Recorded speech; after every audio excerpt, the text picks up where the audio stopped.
Stick around. When we come back, we meet the author of the #1 best-selling wine guide in BC. Getting any advice there, Lucy? So many tips. I don't even know where to begin. Yeah, there's 100 of them. This is going to take us a while. Well, now we're talking to Jame Nevison, whose book has just come out, Had a Glass 2015. We just talk about research. Yeah, well, yeah. Research and wine, I mean, it's good kind of research. So you traveled around the world looking for the best wines under $20.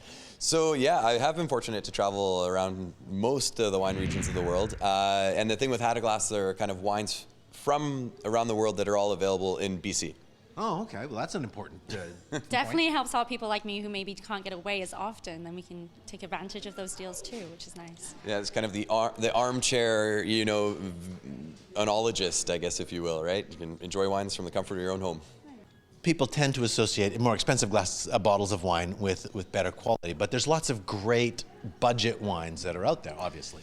Well, that's the thing. I mean, I like to say there's great value in wines across the price points, and I just found that most people, like to stick under $20 when it comes to buying their wine. That's kind of the comfort zone, and there are some wonderful bottles of wine out there for under $20, and that's what I try to highlight in Had a Glass. What was the biggest surprise for you? Biggest surprise? That's a great question. What I'm pleasantly surprised about is just the variety of wines that we are seeing from different countries. There's 14 different countries represented in the book here, including a lot of BC wines, of course. But yeah, it's just really neat to see some different grape varieties from all corners of the world.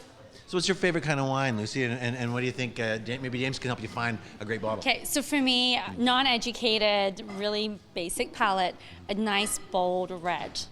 Okay. So what would I be looking for? Nice, bold red. Well, there's lots to choose from. One thing that jumps to mind for me is Grenache, also known as Garnacha in Spain, and it just tends to be a really bold, fruity, often unoaked, and so it just kind of bursts right out of the glass.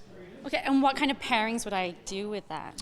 That's one thing I like about Garnacha is that I find it's pretty food versatile. You can go with everything from, that grilled steak to a roast chicken. This sounded pretty good. So we've done a bold red. What about something in a white? In a white? Well, this time of year when it's starting to get cooler out, shall we say, and I like kind of a nice pick-me-up from an aromatic white. So whites like Riesling or Gewürztraminer, and again, you just you swirl that glass and the aromas are jumping out of it, and it's kind of like smelling salts for the palate.